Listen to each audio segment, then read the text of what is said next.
Em 1968, um cientista criou o paraíso, comida ilimitada, água ilimitada, sem doenças, sem predadores, clima perfeito. Tudo o que um ser vivo poderia precisar estava disponível. Ele estava convencido de que essa população cresceria para sempre. 4 anos depois, cada único ser vivo estava morto. Não por fome, não por doença, não por conflitos por recursos. Eles morreram de prosperidade. E quando você observa hoje o mercado de trabalho americano, quando analisa as taxas globais de natalidade, quando vê a onda silenciosa de demissões psicológicas que atravessa quase todos os locais de trabalho do mundo, então fica claro o quão perturbadora é que essa constatação. Nós não estamos mais observando esse experimento. Nós somos o experimento. E, de acordo com os dados, acabamos de entrar na fase final. Para entender o que isso significa, você precisa conhecer a história de um homem e a história de seus ratos. O homem por trás desse experimento chamava-se John Calhoun. Ele era pesquisador comportamental no National Institute of Mental Health. Durante décadas, uma única pergunta o obcecou, uma pergunta que quase ninguém fazia. O que acontece quando uma espécie recebe tudo o que precisa? Não escassez, não sobrevivência, não a sobrevivência do mais apto. Essa história nós já conhecíamos. Calhoun queria saber o que acontece quando todos os desafios são removidos, quando se cria uma verdadeira utopia. Em julho de 1968, ele construiu algo que chamou de Universe V25. Era uma grande estrutura metálica quadrada com cerca de 3 metros de largura e paredes altas. Mas chamá-la de gaiola não descreve bem o que era. Aquilo era o paraíso dos ratos. Nas paredes havia 16 túneis verticais em cada lado. Eles levavam a 400 caixas de nidificação separadas, um verdadeiro complexo residencial, com espaço para cerca de 4.000 ratos sem qualquer aperto. E o mais importante, Calhoun eliminou todas as fontes conhecidas de estresse, comida ilimitada, distribuída automaticamente, água disponível o tempo todo, temperatura perfeitamente controlada, doenças excluídas, cada rato foi examinado previamente, predadores, nenhum, material para ninhos em abundância, espaço muito mais do que o necessário. No primeiro dia, Calhoun colocou 8 ratos lá dentro, 4 machos, 4 fêmeas, jovens, saudáveis, cuidadosamente selecionados. Depois, ele esperou. Durante os primeiros 104 dias, quase nada aconteceu. Os ratos exploraram um novo mundo, adaptaram-se, estabeleceram os primeiros territórios. Então, o crescimento começou. A cada 55 dias, a população dobrava, exatamente como Calhoun havia calculado. Até o dia 315, mais de 600 ratos viviam no Universo 25. Tudo funcionava. Comida, água, ninhos, famílias. Visto de fora, aquilo parecia a prova definitiva. Dê a uma espécie tudo o que ela precisa, e ela prospera. Mas, abaixo da superfície, algo já começava a mudar, porque Calhoun não contava apenas ratos. Ele observava o comportamento deles, horas a fio, todos os dias durante anos, e foi exatamente aí que o pesadelo começou. Por volta do dia 315, algo estranho aconteceu. Os ratos ainda estavam lá, a comida ainda estava lá, o espaço ainda estava lá, mas o crescimento desacelerou. O tempo de duplicação saltou repentinamente de 55 dias para 145 dias. Isso não fazia sentido, nada estava em falta, nada havia desaparecido, exceto algo invisível. Os ratos já não se comportavam mais como ratos. Calhoun percebeu que a sociedade estava se desintegrando, não fisicamente, mas socialmente. Todos os bons territórios estavam ocupados, todos os papéis dominantes preenchidos, todas as funções sociais distribuídas. Os ratos jovens cresceram em um mundo no qual não havia lugar reservado para eles. Eles não precisavam lutar por nada, não precisavam impressionar ninguém, não precisavam aprender coisa alguma. E exatamente aí estava o problema. Alguns machos tornaram-se extremamente agressivos. Atacavam aleatoriamente, sem motivo, sem objetivo. Outros se retraíram completamente, isolaram-se e deixaram de fazer parte da comunidade. Mas havia um grupo diferente. Calhoun os chamou de os belos. Esses ratos não lutavam, não acasalavam, não interagiam, eles comiam, dormiam e se limpavam. Por horas, pelagem perfeita, aparência impecável, vazios por dentro. Eles estavam vivos fisicamente, mas socialmente já estavam mortos. Calhoun chamou isso de a primeira morte, a morte do espírito. A morte física viria depois. Enquanto os machos se desintegravam, o comportamento das fêmeas também entrou em colapso. Normalmente, as mães rato são extremamente cuidadosas, constroem ninhos, protegem seus filhotes, arriscam a própria vida por eles. No universo 25, esse comportamento desapareceu. Algumas fêmeas começavam a amamentar e simplesmente iam embora. Outras levavam apenas parte da ninhada para um local seguro e abandonavam o resto. A taxa de mortalidade dos filhotes subiu para mais de 90%. Então, a situação piorou ainda mais. Algumas fêmeas tornaram-se agressivas, um comportamento que quase nunca ocorre em ratos. Elas atacavam outras. Algumas chegavam a atacar os próprios filhotes. Muitas pararam completamente de se reproduzir, retiraram-se para ninhos isolados e quase não saíam mais deles. Por volta do dia 600, nasceu o último filhote que algum dia chegaria à idade adulta. A população atingiu seu pico em cerca de 2.200 ratos. A gaiola poderia comportar quase 4.000. Não havia escassez, nenhuma doença, nenhuma ameaça externa. E ainda assim, a reprodução cessou. Não porque eles não podiam, mas porque não queriam mais. Nos meses seguintes, os ratos foram morrendo lentamente. Os agressivos se matavam entre si. Os isolados definhavam sozinhos. Os belos envelheciam sem deixar descendentes. Até o dia 920. O universo 25 estava em silêncio. Nenhum movimento, nenhuma vida. Não morreram de fome. Não foram exterminados, mas se desintegraram por dentro. Calhoun chamou isso de a morte da sociedade, que antecede a morte do corpo. Calhoun não ficou surpreso com o resultado. O que realmente o perturbou foi outra coisa. Ele repetiu o experimento, não uma vez, nem duas, dezenas de vezes, recintos diferentes, espécies diferentes de ratos, condições iniciais diferentes. O resultado foi sempre o mesmo. Quando se oferece a uma espécie social recursos ilimitados e se eliminam todos os desafios externos, a sociedade acaba, inevitavelmente, entrando em colapso. Calhoun escreveu mais tarde uma frase que, até hoje, é inquietante. Falo principalmente sobre ratos, mas meus pensamentos estão voltados para o ser humano. Para ele me estava claro. O problema não era biologia, não era comida, não era espaço, era significado. Os ratos não morreram porque não tinham nada. Eles morreram porque não tinham mais um motivo. E é exatamente aqui que o experimento se torna perigosamente atual. Olhe ao seu redor. Uma geração inteira de jovens que se afasta da vida social, que evita relacionamentos, que adia filhos ou os rejeita completamente, que trabalha sem se identificar com o que faz, que vive sem acreditar que isso leve a algum lugar, redes sociais cheias de superfícies perfeitas, vazio por trás, pessoas que têm tudo, mas não querem mais nada. Os belos do universo 25 passavam horas se limpando, porque não tinham mais um papel. Nós rolamos a tela por horas, porque não vemos mais o nosso. Vamos olhar para o mundo real, não para opiniões, não para ideologia, para dados.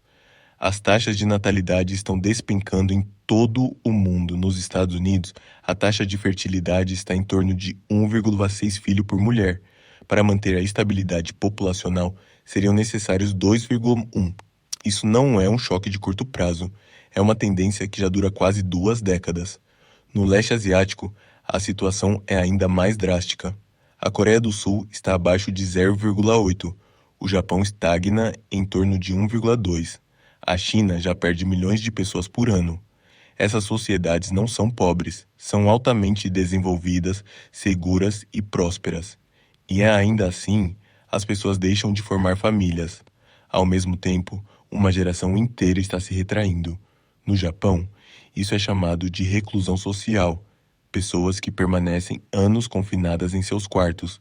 Na China, chama-se deitar-se plano. Jovens que conscientemente abandonam a pressão por desempenho e carreira. No Ocidente, ganhou um nome inofensivo: quiet quitting. As pessoas aparecem no trabalho, fazem apenas o necessário e por dentro já não fazem mais nada. Segundo pesquisas, apenas uma pequena parcela dos trabalhadores está realmente engajada. O restante está emocionalmente ausente, não rebeldes, não furiosos, apenas vazios, e isso é o ponto crucial. Os ratos do Universo 25 não deixaram de funcionar porque estavam sofrendo. Eles deixaram de funcionar porque tudo se tornou fácil demais, e ainda assim, sem significado. Hoje temos mais conforto, mais tecnologia e mais segurança do que qualquer geração anterior. E ao mesmo tempo, recordes históricos de solidão, depressão e retraimento social. A sociedade continua funcionando, mas cada vez mais pessoas se retiram por dentro.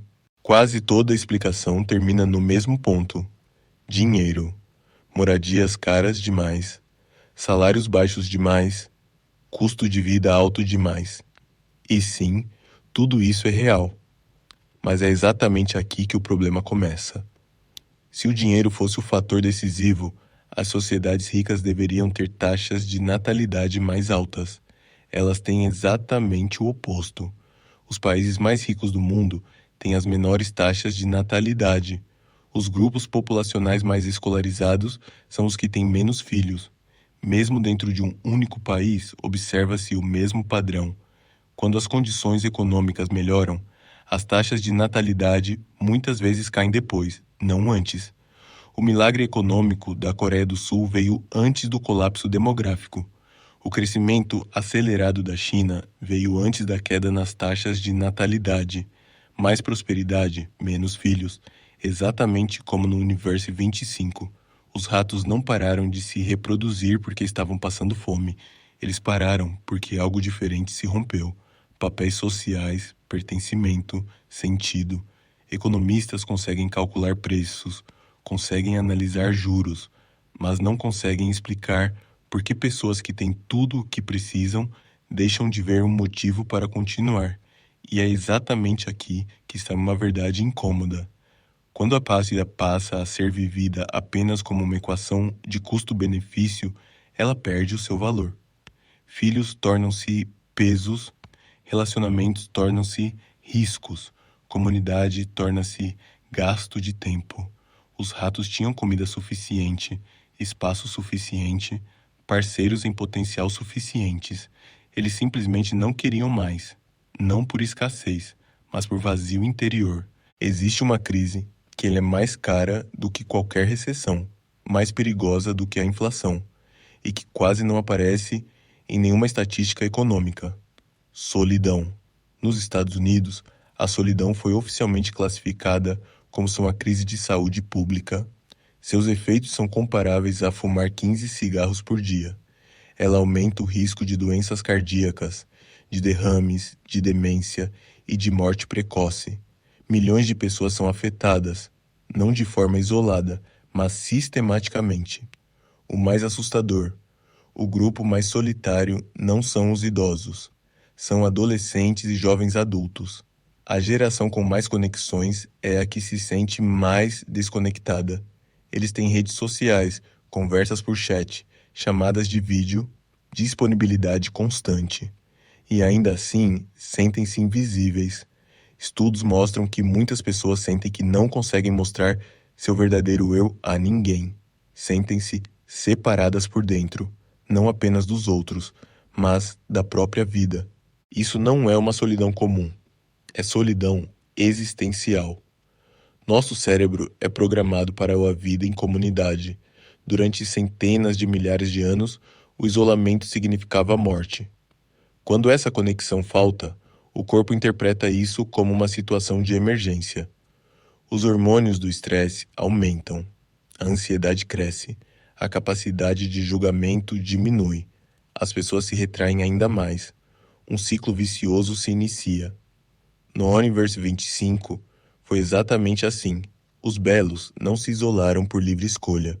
Eles o fizeram porque as estruturas sociais que possibilitariam a conexão já haviam se desintegrado. Eles simplesmente não sabiam mais como fazer parte de uma comunidade. E hoje, as pessoas deslizam por milhares de perfis, mas não conseguem construir vínculos reais. Veem vidas perfeitas e, ao mesmo tempo, sentem-se vazias. Os ratos passavam horas se limpando porque era a única ação que ainda parecia segura. Nós rolamos a tela por horas exatamente pelo mesmo motivo.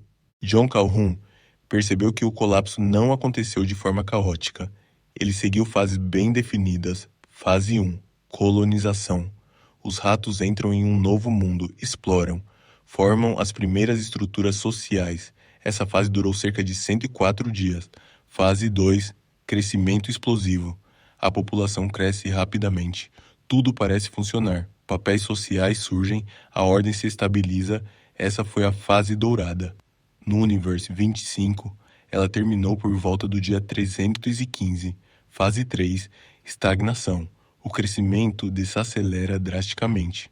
Patologias sociais aparecem, agressividade, isolamento, os belos, as taxas de natalidade despencam. Esse é o Behavioral Sync. Fase 4, morte. Não há mais reprodução. Os indivíduos restantes envelhecem e morrem sem substituição. Extinção. Então Calhoun fez a pergunta decisiva. O que acontece quando esse modelo é aplicado aos seres humanos? Fase 1. Sociedade pré-industrial. A escassez obriga-se à cooperação. Fase 2. Da industrialização até meados do século XX. Explosão de prosperidade, medicina e tecnologia. Crescimento populacional. Fase 3. Hoje, queda da natalidade, retração social, perda de sentido, estagnação apesar da abundância. Fase 4. Essa ainda não foi alcançada, e é exatamente aí que está a diferença em relação aos ratos. Os ratos não entendiam o que estava acontecendo com eles. Nós podemos entender. John Calhoun nunca viu sua pesquisa como uma profecia do fim. Ele a viu como um aviso. Os ratos do Universe 25 não eram capazes de refletir sobre o próprio comportamento. Não conseguiam mudar o sistema. Eles estavam presos. Nós não estamos.